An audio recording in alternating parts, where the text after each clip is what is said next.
tel que je suis sans rien à moi, sinon ton sang versé. Nous sommes là pour nous occuper des affaires de notre Père Céleste, comme l'avait dit ce jour Jésus à ses parents. Quand il avait 12 ans, il était resté au temple. Quand sa mère lui a posé la question, mais où tu es passé? Jésus a répondu à ses parents que je dois m'occuper des affaires de mon Père. Cette réponse est la mienne et la tienne. Et notre réponse que nous devons marcher avec et garder, et considérer, parce que nous sommes venus dans le monde pour s'occuper des affaires de notre Père. Pendant que le Père, notre Père est dans les cieux, il nous a envoyé en mission sur la terre, il est venu avec nous en mission sur la terre pour s'occuper de ses affaires. Alors ma soeur, mon frère, nous sommes dans les affaires de notre Père. C'est la raison pour laquelle nous allons nous tenir dans notre thème, la colère de Dieu dans le monde entier. La colère de Dieu dans le monde entier. Nous allons tirer notre parole dans Ésaïe chapitre 50, et à partir du premier verset. Nous allons écouter la lecture. Reproche de l'Éternel à son peuple. Reproche de l'Éternel à son peuple. Qui est l'Éternel? Ou qui est le peuple de Dieu? Qui est l'Éternel? Qui sont les enfants de Dieu? Qui est le peuple de Dieu? Gloire à Dieu. Amen. L'Éternel, c'est notre Père. L'Éternel, c'est le créateur des cieux et de la terre. L'Éternel, c'est Jéhovah. L'Éternel, c'est El Elohim d'Israël. L'Éternel, c'est Jéhovah Jireh. L'Éternel, c'est El Shaddai, Dieu Tout-Puissant, Alpha Oméga, Ancien des anges. L'Éternel, c'est celui qui n'a pas le début ni la fin. L'Éternel, c'est le Père de notre Seigneur Jésus-Christ. L'Éternel, c'est mon Père, ton Père, toi qui sais qu'il est ton Père, toi qui es venu dans le monde pour t'occuper des affaires de ton Père. L'Éternel est ton Père. Alors, il s'agit de lui. Il s'agit de notre Père céleste. Son peuple, c'est qui? C'est moi, toi, nous tous, que Dieu a appelés pour accomplir son dessein. Qui sont appelés à nous occuper des affaires de notre Père dans le monde entier. Alors ici, le sous-titre nous parle de reproche de l'Éternel à son peuple. Quand on voit le verbe reprocher, nous sentons qu'il y a un problème. Quand nous regardons, nous entendons le verbe partout où on peut entendre, écouter le verbe reprocher, cela veut dire qu'il y a des problèmes qui sont manifestés. Il y a des chutes, il y a des manquements, il y a un désordre quelque part. Il y a les problèmes, il y a la désobéissance, il y a la rébellion. Quand on entend, écoute le mot reproche, cela veut dire qu'il y a des situations et des situations. Alléluia. Notre Père nous reproche parce qu'il est un Père qui éduque bien ses enfants. Notre Père nous reproche parce qu'il veut que nous soyons à son image. Il veut que nous l'imitons en toutes choses. Il veut que nous reflétons la gloire des fils et des filles de celui-là qui est saint, qui est pur, qui est clair. Celui-là qui est amour, celui-là qui est humble. Celui-là qu'on doit adorer. Cette colère concerne tout le monde entier. Que tu sois enfant de Dieu, que tu sois enfant de Satan, que tu sois qui que ce soit, cette colère de Dieu te concerne. Quand tu n'es pas dans ta position, quand tu n'es pas à ta place, quand tu n'as pas obéi à la parole de Dieu, quand tu n'as pas manifesté l'amour de Dieu, quand tu n'as pas adoré Dieu, quand tu n'as pas glorifié Dieu, cette colère te concerne. Concerne tous ceux qui ont foulé au pied la parole de Dieu, ceux qui ne s'intéressent pas à Dieu, ceux qui regardent Dieu comme les vanités. Dieu n'est pas des vanités. Il est Dieu, il est le créateur, il est le suprême. Aucun Dieu n'est comparable à lui. Aucun Dieu ne pourra être comme il est. Alléluia. Les faux dieux qui nous entourent, les faux dieux que nous pouvons vénérer, parce qu'ils nous ont promis ça et là, parce qu'ils nous manquent, parce qu'ils nous détournent. Ces faux dieux-là, parce qu'ils nous trompent, nous ne pouvons pas mettre notre espoir en eux. Quel que soit le temps, la période où nous serons affrontés aux vrais problèmes, ces faux dieux-là vont nous abandonner. Les faux dieux-là, que nous allions dans nos chambres secrètes, les faux dieux que nous élevons les montagnes d'autels, d'hauts lieux, les faux dieux que nous cajolons, les faux dieux que nous adorons, que nous sacrifions des humains, que nous sacrifions des richesses de ce monde, que nous donnons la première place dans nos vies. Ces faux dieux-là ne pourront jamais être l'Éternel des armées, ne pourront jamais être le Dieu puissant dans les combats, ne pourront jamais être le Dieu d'Abraham, d'Isaac et de Jacob, l'Éternel, le Dieu vivant. Nous reproche. Il a raison de nous reprocher. Il a raison, parce que nous ne ressemblons plus aux enfants vivants. Nous ressemblons aux enfants morts. Au travers des œuvres mortes que nous élevons nuit et jour dans nos vies. Et nous nous retrouvons à l'aise dans ces œuvres, sans toutefois regretter, sans toutefois se déranger, sans toutefois même reconnaître que nous sommes dans l'erreur, dans nos péchés. Alors l'Éternel, le Dieu vivant, continue à crier que nous devons nous repentir sincèrement et véritablement avant qu'il ne soit trop tard. Il y a un temps pour se repentir. Quand le temps de la repentance passe, Dieu n'écoute plus les prières de personne. Quand le temps de la repentance passe, Dieu ne regarde plus ces personnes-là. Alors en ce moment, Dieu jette son regard sur toi, sur moi, sur nous tous, pour que nous nous repentons. Sur son peuple que nous sommes, sur son peuple que nous sommes, pour que nous nous repentons. Alors Dieu nous reproche. Les reproches de Dieu sont vrais. Dieu ne peut pas reprocher quand il n'est pas dans la position véritable. Parce qu'il est le Dieu vrai, le fondateur de la vérité. Alors ma soeur, mon frère, repentons-nous avant qu'il ne soit trop tard. La colère de Dieu est là. Plus les jours passent, la colère s'active et prend l'ampleur pour arroser, balayer. C'est qu'ils ne sont pas importants pour ce Dieu-là. Quand on parlait de l'importance, Dieu se définit dans l'importance des hommes qui s'occupent des affaires de Dieu, de ce Dieu sur la terre des vivants. Ceux-là qui se sont consacrés, qui se sont sacrifiés, ils ont sacrifié toute leur vie de tout ce qui les appartient parce qu'ils s'occupent des affaires de Dieu. Alors, de telles personnes sont importantes pour le Créateur. Mais ceux qui s'en foutent de lui, ils s'occupent des affaires des autres dieux. Ils s'occupent des affaires de la chair. Alors Dieu n'est pas avec toi. Il n'est pas avec vous. Il n'est pas avec de telles personnes. Alors ce Dieu-là, dans Ésaïe 50, il reproche son peuple que nous sommes. Nous allons continuer à écouter cette parole. Verset 1. Ainsi parlait l'Éternel, où est la lettre de divorce, par laquelle j'ai répudié votre mère. Mon peuple, mes enfants, où se trouve la lettre de divorce que moi, l'Éternel, le Créateur, j'ai rédigée pour répudier votre maman. Qu'est-ce que l'Éternel, le Dieu des armées, est en train de dire au monde, au peuple, par rapport à cela? Mon frère, ma soeur, l'Éternel te dit en ce moment, il est important pour toi d'aller au ciel au lieu d'aller en enfer. Parce que l'enfer est insupportable. L'enfer est un lieu qui existe. Il y a l'enfer. L'enfer est réel. L'Éternel, le Dieu de la création, reproche son peuple de l'avoir abandonné, de l'avoir méprisé, de l'avoir rejeté, de l'avoir haï.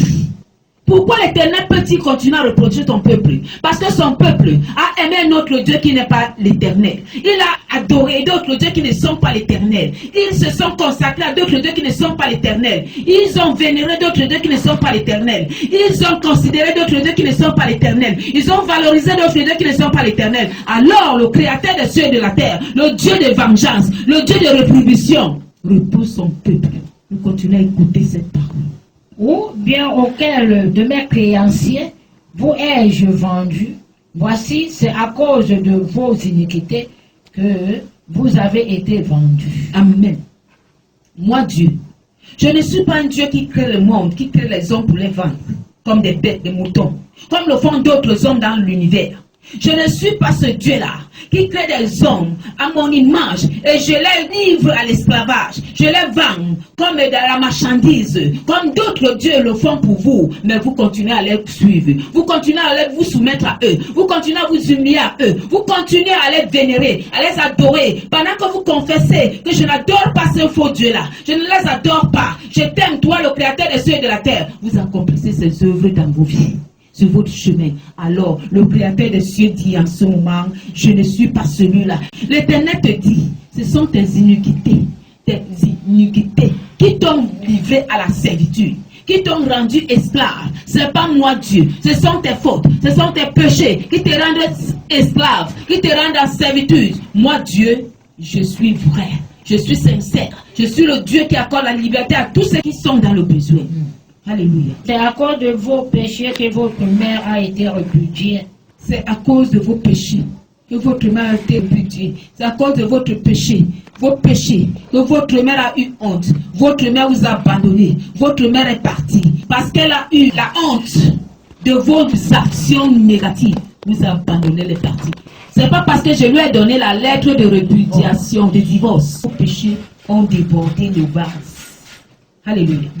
Ta place dans la liberté est dite. Ta place dans la liberté est occupée par les ténèbres, occupée par les souillures, occupée par les iniquités. Parce que tu as déserté, tu es parti, tu as rétrogradé, tu es retourné dans la servitude du péché.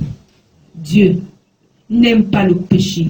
Mais il aime le péché que tu es. C'est la raison pour laquelle il te parle encore. Il te reproche maintenant pour que tu te repentes, pour que nous nous repentons, pour que je me repente. Dieu est en alerte pour le monde entier. Il alerte les païens, il alerte ceux-là qui portent la Bible, il alerte les vrais chrétiens, il alerte les faux chrétiens, il alerte tous. Verset 11. Voici vous tous qui allumez un feu et qui êtes armés de torches. Allez au milieu de votre feu et de vos torches enflammées. C'est par ma main que ces choses vous arriveront. Vous vous coucherez dans la douleur. Quand Dieu me dit, te dit déjà que tu te coucheras dans la douleur, c'est compliqué. Tu ne perdras pas quand tu te repentiras. Dieu t'aime. Ne dis pas que ce péché c'est petit. Ne dis pas que j'ai entendu parler par quelqu'un qu'on ne doit pas se repentir, qu'on ne doit pas prendre soin de ces petits péchés. Tous les péchés sont les péchés. Alors aucun péché n'entrera dans le royaume des cieux. Je suis venu. Pourquoi n'y avait-il personne? J'ai appelé. Pourquoi personne n'a-t-il répondu? Je suis venu. Pourquoi n'y a-t-il personne dans ma présence? Pourquoi n'y a-t-il personne dans mon royaume? Pourquoi n'y a-t-il personne dans ma maison? Pourquoi n'y a-t-il personne dans ma famille? Pourquoi n'y a-t-il personne dans le jardin d'Éden? Je suis venu. Je n'ai trouvé personne. C'est-à-dire quoi? Là, la place que je les ai laissés, je ne les ai pas trouvés là. Je ne vous ai pas trouvé là. Mon peuple, je vous ai laissé dans la liberté. Vous ne vous trouvez plus aujourd'hui dans la liberté. Ma fille, mon fils, je t'ai laissé dans la liberté. Aujourd'hui, je ne te trouve plus. Ta place dans la liberté est vide. Ta place dans la liberté est occupée par les ténèbres, occupée par les souillures, occupée par les iniquités. Ta place dans la lumière est occupée parce que tu as déserté. Tu es parti. Tu as rétrogradé. Tu es retourné dans la servitude du péché. Alors, et j'ai appelé. Personne ne m'a répondu. Parce qu'il n'y avait plus personne. On ne peut répondre à son papa pendant qu'on est là. Quand on est absent, on ne pourra pas répondre à son père. On ne pourra pas répondre à l'appel de son père. Alors, l'enfant que je suis, que tu es, que nous sommes, peuple de Dieu que nous sommes, nous n'avons pas pu répondre à notre papa parce qu'on était absent à la place idéale qu'il nous a laissée. Quand Dieu nous appelle, il ne nous trouve pas. Quand Dieu nous appelle, il ne nous trouve pas. Parce qu'on ne reconnaît plus notre nom, le nom d'amour que ce Dieu nous a donné, le nom de miséricorde, le nom de grâce et de faveur. On a oublié tout cela parce qu'on a été emporté par le péché, parce qu'on a été asservi par le péché, parce qu'on a été perdu par le péché. Alors, Dieu nous appelle, nous ne pouvons pas entendre sa voix à cause de nos péchés. Le péché a mis des trous de mémoire dans ton cerveau. Le péché a semé la semence de perdition, de troubles, de folie de ce monde dans nos cerveaux. Alors, quand papa m'appelle, quand papa nous appelle, on ne peut plus reconnaître la voix de papa. Papa ne peut plus entendre notre oui parce que nous sommes perdus. Alors, le Dieu vivant repose son peuple sur la terre des vivants. Il repose tout le monde entier. Sa créature faite à son image. Qui que tu sois, quelles que soient les positions que les faux dieux t'ont données, le véritable Dieu, c'est lui qui donne la vie là où aucune vie n'est possible. Gloria à Dieu. Ma main est-elle trop courte pour racheter? Est-ce que ma main, moi l'Éternel, le Dieu Tout-Puissant, qui s'est défini à l'infini, est-ce que moi Dieu, ma main est si courte pour vous toucher, pour vous récupérer, pour vous ramener à moi, pour vous détacher du péché, pour vous délivrer de la servitude, pour sortir des prisons? Est-ce que ma main est courte? C'est la question que Dieu te pose, que Dieu pose à son peuple en ce moment, que Dieu nous pose. Alléluia. Est-ce que ma main est courte? N'est-ce pas assez de force pour délivrer? N'ai-je pas la force? C'est moi qui est le créateur de la force. C'est moi qui est assis à la force. Je suis moi-même la force. Est-ce que je ne peux pas racheter les hommes créés à mon image? Est-ce que je ne peux pas récupérer, racheter mon peuple? Alors, l'Éternel, le Dieu vivant, repose son peuple que tu es, que je suis, que nous sommes. Mets ta menace à la kabashieka. Je dessèche la mer. Par ma menace, je dessèche la mer. Je réduis les fleuves en désert. Leurs poissons se corrompent, faute d'eau, et ils périssent de soif. Je revêts les cieux d'obscurité et je fais d'un sac leur couverture. Je suis le créateur des cieux et de la terre. Je change la nature comme je veux. Je change la météo comme je veux. Je change tout ce que j'ai créé comme je veux. Alors, est-ce que c'est un homme qui peut me dépasser pour ramener, racheter, récupérer? Est-ce que c'est... Je ne pourrai pas avoir le pouvoir. Quelle que soit la puissance des faux dieux qui vous entourent, qui vous ont servi. Quel que soit le pouvoir des faux dieux qui ont les tailles élevées au-dessus de Goliath. Moi, l'Éternel, le Dieu puissant dans les combats. Ne pourrais-je pas te libérer? Ne pourrais-je pas te racheter? Ne pourrais-je pas te ramener à la vie? Ne pourrais-je pas te détacher des chaînes de la perdition éternelle? Ne pourrais-je pas te délivrer de l'enfer? Dieu repose son peuple. Dieu repose son peuple. Dieu repose son peuple. Nous continuons à écouter cette parole. Le serviteur de l'Éternel. Avant d'écouter cette parole, nous allons d'abord prier. Pour que les oreilles qui sont fermées, qui n'entendent pas les repos de Dieu soient ouvertes. Nous allons écouter la prière. Pour que tous ceux qui sont détournés, emprisonnés, asservis, scellés, enchaînés, quel que soit là où se trouvent, que le pouvoir de cette prière les libère et qu'ils reçoivent, écoutent attentivement, en obéissant au repos de l'Éternel. Nous sommes dans la prière. Oui. Éternel, notre Dieu, notre Seigneur, nous te disons merci. C'est par amour que tu nous parles encore pour que nous reconnaissons qu'un père qui se fâche contre son enfant, cet enfant doit se soumettre et écouter les paroles de son père, la voix de son père pour se repentir. Que ton nom continue à être béni, élevé, adoré, Seigneur. Parce que tu as tant aimé le monde, c'est pour cela que tu as donné l'unique fils afin qu'il vienne mourir pour que nous ayons la vie. Tu as livré l'unique fils. Seigneur, c'est parce que tu as tant aimé l'homme. C'est pour cela que tu l'as fait également. Seigneur, nous te disons merci, nous t'élévons pour cette grâce, Seigneur. Je m'élève contre toute autorité diabolique dans les cœurs endurcis, les cœurs de pierre, les cœurs de Seigneur éternel de fer, qui soient exterminés, dégagés, délogés, ôtés par la puissance de cette parole qui est toi-même dégainée, direction dans les lieux arides. Que tout, Seigneur éternel, les oreilles qui sont bouchées par le coton-tige, Seigneur éternel, par les choses de ce monde, par les malédictions, Seigneur éternel, au nom de Jésus. Que le sang de Dieu pénètre dans ses oreilles, qu'il soit débouché pour écouter ta parole, pour écouter les repos, pour être, Seigneur, conscient en ce moment. Tu n'as jamais rejeté celui qui vient au-devant de toi, qui reconnaît ses fautes. Seigneur, que ses oreilles soient débouchées. Seigneur, que le sang de Jésus pénètre pour continuer à laver, Seigneur éternel, ses oreilles, afin qu'il écoute ta parole. Seigneur, qu'il obéisse, Seigneur, et se repent. En ce moment, tous les écarts qui sont dans les yeux tombent. Seigneur, qui ne voyait pas ta gloire. Commence à voir cette gloire maintenant, Seigneur éternel, que tu manifestes pour ton peuple, surtout les enfants du royaume. Ô éternel, notre Dieu, notre Seigneur, nous te disons merci, nous bénissons ton nom. Toi béni sois élevé. Au nom de Jésus que j'ai prié. Amen. Bien-aimé, pendant que tu as écouté cette prière, que tu t'es connecté, tu étais senti coupable par rapport à cette parole que tu viens d'écouter maintenant dans Isaïe 50, au reproche de l'Éternel à son peuple. Dieu t'a libéré, t'a pardonné. Amen. C'est à toi maintenant de continuer à gérer la pleine repentance. C'est à toi maintenant de continuer à sécuriser cette délivrance, cette grâce que Dieu t'accorde en ce moment. De lui dire, Seigneur, me voici. Tu m'as mené dans le monde entier pour occuper de tes affaires. Alors, me voici, Seigneur, rachète-moi. Pendant que tu m'as pardonné, rachète-moi et remplis-moi de nouveau, afin de me plonger davantage de nouveau dans tes affaires.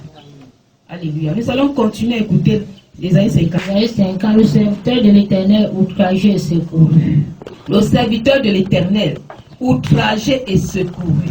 Qui est le serviteur de l'Éternel? C'est celui-là qui s'occupe des affaires de Dieu sur la terre des vivants. C'est lui qui a reçu le mandat par l'Éternel lui-même pour s'occuper de ses affaires. Celui-là qui s'est consacré radicalement, qui est sacrificateur de Dieu dans des domaines différents là où Dieu l'a positionné. C'est celui-là qui est serviteur véritable, c'est-à-dire celui-là qui porte les responsabilités de ce Dieu sur la terre des vivants, donné par lui-même l'Éternel.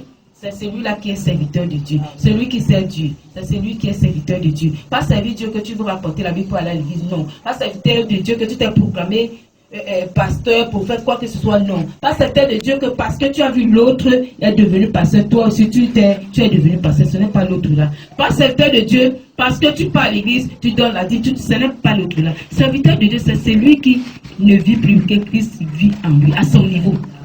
Cela peut commencer même au premier jour où tu t'es repenti. Tu dis à Dieu, je ne vis plus, c'est-à-dire le fond de ton cœur disparaît dans tes pensées et tes désirs, dans tes besoins. Tu sais que là où tu es maintenant, c'est Dieu ou rien, c'est Jésus ou rien. Alors, tu deviens celui qui ne vit plus, mais c'est Dieu et Jésus qui vit. Quand on parle du serviteur de Dieu qui est outragé, qui doit être secouru, parce que nous sommes dans le monde. Les serviteurs de Dieu et servants sont attaqués par les serviteurs diaboliques. Ils sont attaqués nuit et jour. Mais l'Éternel secourt toujours ceux qui l'appartiennent. Le serviteur de Dieu ici, c'est toi. Toi qui te repens. Toi qui as bien compris ce que je viens de dire. Alors, pendant que tu es le serviteur de Dieu, que tu es outragé par les ennemis, l'Éternel te dit en ce moment qu'il est descendu pour te secourir. Nous écoutons la parole de Dieu. Le Seigneur l'Éternel m'a donné une langue exercée pour que je sache soutenir par la parole celui qui est abattu. Il éveille chaque matin et il éveille mon oreille. C'est l'Éternel qui te dit cela en ce moment. L'Éternel dit au travers de son serviteur, le prophète, le Seigneur l'Éternel m'a donné une langue exercée, c'est-à-dire une langue mielleuse, les paroles de liberté, de lumière, les paroles gracieuses, pour que je sache soutenir par la parole celui qui est abattu.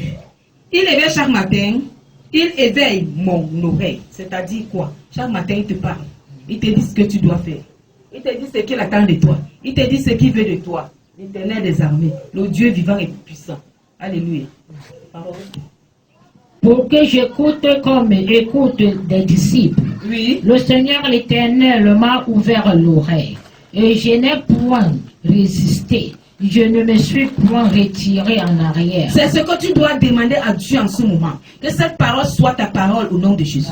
Qu'il t'ouvre maintenant tes oreilles. Qu'il t'ouvre maintenant tes oreilles. Comme écoutaient les disciples. Que tu deviennes disciple de Jésus. En disciplinant ta vie. En disciplinant ton cœur. En disciplinant tes paroles. En disciplinant tes pensées. Discipline-toi à tous les niveaux pour que tu deviennes disciple de Jésus. Alors, là, tu écouteras bien la parole de Dieu. Et l'Éternel, le véritable Dieu, t'ouvre maintenant les oreilles, t'ouvre maintenant les oreilles, et t'ouvre les yeux, afin que tu vois, et que tu vois sa présence dans son amour dans ta vie. Verset 6. J'ai livré mon dos à ceux qui me frappaient, et mes jours à ceux qui m'arrachaient la barbe. Je n'ai pas dérobé mon visage aux ignominies et aux crachats. Mais le Seigneur l'Éternel m'a secouru. Amen. Le serviteur de Dieu était rejeté. Il était humilié. Il était persécuté. Il était oppressé. On crachait sur son visage. Mais il n'avait pas riposté. Il n'avait même pas répondu. Il a supporté tout cela. Il a payé le prix de l'humiliation. Il a payé le prix du rabaissement. Il a payé le prix des rejets. Il n'a pas répondu. Il était consacré aux affaires de son père. Alors après cela, c'est Dieu qui a agi à sa place. C'est Dieu qui a répondu à sa place. C'est Dieu qui a vendu son serviteur vis-à-vis de ses oppresseurs, vis-à-vis de ses ennemis. C'est ainsi que l'Éternel, le Dieu vivant, te rend justice en ce moment. Toi qui es le véritable serviteur de Dieu, toi qui es le disciple de Jésus-Christ de Nazareth, Dieu te rend justice. C'est pourquoi je n'ai point été déshonoré. C'est pourquoi j'ai rendu mon visage semblable à un caillou, sachant que je ne serai point confondu. Celui qui me justifie est proche, qui disputera contre moi. Comparaison ensemble. Lui qui est mon adversaire, qui le s'avance vers moi. Gloire à Dieu. Le serviteur de Dieu était attaqué. On l'accusait faussement. Tu es bandit, tu es sorcier, tu es corrompu, tu es voleur, on lui donnait toutes sortes de mots. On l'accusait, on le sabotait. Mais il n'avait pas répondu. Ne perds pas le temps, serviteur de Dieu, de répondre à qui que ce soit. Concentre-toi sur les affaires de ton Père. Le temps presse. La colère de Dieu est dans le monde. A commencé tout doucement. À un moment donné, ça va prendre l'ampleur comme une pluie torrentielle qui a apparu à surpris tout le monde entier. Dieu est en colère contre l'humanité. Il est en colère contre son peuple que nous sommes. Parce que nous l'avons abandonné. Nous avons suivi les idoles. Dieu nous demande d'abandonner les idoles et de venir à lui. Parce que c'est lui qui nous aime. C'est lui qui a miséricorde vis-à-vis de nous. C'est lui qui nous a justifiés. Jésus. C'est ainsi que les véritables serviteurs de Dieu sont outragés à gauche et à droite, haïs par tous ceux qui n'aiment pas la vérité. Les ennemis de la vérité sont devenus les adversaires des serviteurs de Dieu servantes. Alors toi qui m'écoutes, serviteur véritable de Dieu servante, l'Éternel combat à ta place. L'Éternel combat à ta place. Il te rend justice. Oui. Verset 9. Voici le Seigneur l'Éternel me secourra. Qui me condamnera? Voici, ils tomberont tous en lambeaux comme un vêtement. La teigne les dévorera. Quiconque parmi vous craint l'Éternel, qu'il écoute la voix de son serviteur. Quiconque marche dans l'obscurité et manque de lumière, qu'il se confie dans le nom de l'Éternel et qu'il s'appuie sur son Dieu. Amen. Si tu es à la crainte de l'Éternel, quelles que soient les situations que tu passes, quelles que soient les attaques, pendant que tu es assis, scellé dans la vérité, pendant que tu es assis, scellé dans la droiture et la justice de Dieu, quels que soient les combats, quelles que soient les attaques, reste ferme, reste ferme, reste ferme. La Bible dit, celui qui se confie à l'Éternel est comme la montagne de Sion qui ne chancelle point, mais qui est affermie pour toujours. Les montagnes entourent Jérusalem et l'Éternel entoure son peuple dès maintenant à jamais. L'Éternel t'entoure, tu n'es pas seul, mais il y a un temps pour toutes choses. Maintenant, c'est le temps de la persécution, de la condamnation, c'est le temps du trouble, de l'outrage contre ta personne, contre ta vie. Mais voici venu le temps de la liberté. Voici venu le temps de la sentence de Dieu. Voici venu le temps de jugement de Dieu. Voici venu le temps de la colère de Dieu sur ceux-là qui se sont levés contre l'Éternel. Voici le temps venu de la colère de Dieu sur ses adversaires, sur ses ennemis. L'Éternel est en colère contre l'humanité. L'Éternel est en colère contre les hommes, les femmes qui l'ont tourné le dos. L'Éternel est vivant. Il est vivant. Il dit sa main n'est pas courte pour te sauver, pour te bénir, pour te ramener à la vie, pour t'ôter cette charge-là. Mais ce sont tes iniquités, ce sont tes péchés, ce sont tes transgressions qui empêchent l'Éternel, Dieu 3 fois saint, de te libérer. Dieu n'aime pas le péché, mais il aime le péché que tu es. C'est la raison pour laquelle il te parle encore. Il te reproche maintenant pour que nous repentons. Dieu est en alerte pour le monde entier. Il alerte les païens. Il alerte ceux-là qui portent la Bible. Il alerte les vrais chrétiens. Il alerte les faux chrétiens. Il alerte tous. Il nous appelle à la repentance. J'ai fait dans le Seigneur. Tu ne perdras pas quand tu te repentiras. Dieu t'aime. Ne dis pas que ce péché c'est petit. Ne dis pas que j'ai entendu parler par quelqu'un qu'on ne doit pas prendre soin de ces petits péchés. Tous les péchés sont les péchés. Alors aucun péché n'entrera dans le royaume des cieux. Il y a quelqu'un qui dit toujours à tout le monde, il s'appelle Satan. Oh, je vais te donner la moitié de mes biens. Il dit à A, je te donne la moitié de mes biens. B, je te donne la moitié de mes biens. Il dit 10 personnes, 100 personnes. C'est bien son comment que lui va toujours donner moitié et ça ne finit pas. Ma soeur, mon frère, que le Saint-Esprit te saisit en ce moment. Que le Saint-Esprit de Dieu te saisit en ce moment. Pour vider ton cœur qui a porté le mensonge des ténèbres de Satan. Que le Saint-Esprit vide ce cœur. Et que la parole de Dieu par le Saint-Esprit entre dans ton cœur. Afin que tu commences à vivre la vérité. Afin que tu commences à triompher dans la vérité. Avec la vérité, par la vérité, pour la vérité. Afin que tu deviens la vérité véritable qui apporte en toi l'image réelle de Jésus. Jésus-Christ est mort. La mort de Jésus est au-delà de tout ce que Dieu avait pour nous donner. Il ne s'est pas réservé. C'est ça qui nous a donné. C'est ça qui confirme la plénitude de tant aimer le monde. Tant aimer ma servante. Tant aimer mon serviteur. Alors, Dieu ne peut pas aimer un pécheur, un homme au-delà de son fils. C'est la raison pour laquelle la mort de Jésus est très importante au-delà de ta compréhension. La compréhension humaine, Dieu ne peut pas s'amuser avec la mort de Jésus. Il est important pour moi, pour toi, de payer le prix comme Jésus avait payé. C'est-à-dire de marcher sur les traces de Jésus pour que nous ne vivions plus en nous-mêmes, mais que nous vivions par Jésus en Jésus. Il y a quelqu'un qui a dit un jour, ce n'est plus moi qui vis, mais c'est Christ qui vit en moi. Dieu veut entendre ces paroles de ma bouche, de ta bouche, qui sortent dans une bouche sincère et vraie. Un cœur pur. un cœur libre, un cœur plein d'amour, un cœur plein de miséricorde et de pitié. Dieu est en colère contre l'humanité. Toi qui es dans la vérité, reste dans la vérité, demeure dans la vérité. Continue à entrer en profondeur avec la vérité, par la vérité. Continue à être au sommet de la montagne, monter au-delà du sommet de la montagne, par la vérité, avec la vérité, dans la vérité. Et un jour, tu diras merci Seigneur. Amen. Toi qui ne veux pas entrer dans la vérité, que l'Éternel t'aide. Nous allons prier maintenant pour que Dieu aide quelqu'un et la personne entre dans la vérité. Toi qui nous écoutes, quel que soit là où tu te trouves, quel que soit ce que tu as fait, qu'il ouvre maintenant le ciel et déverse en abondance une lumière spéciale en toi.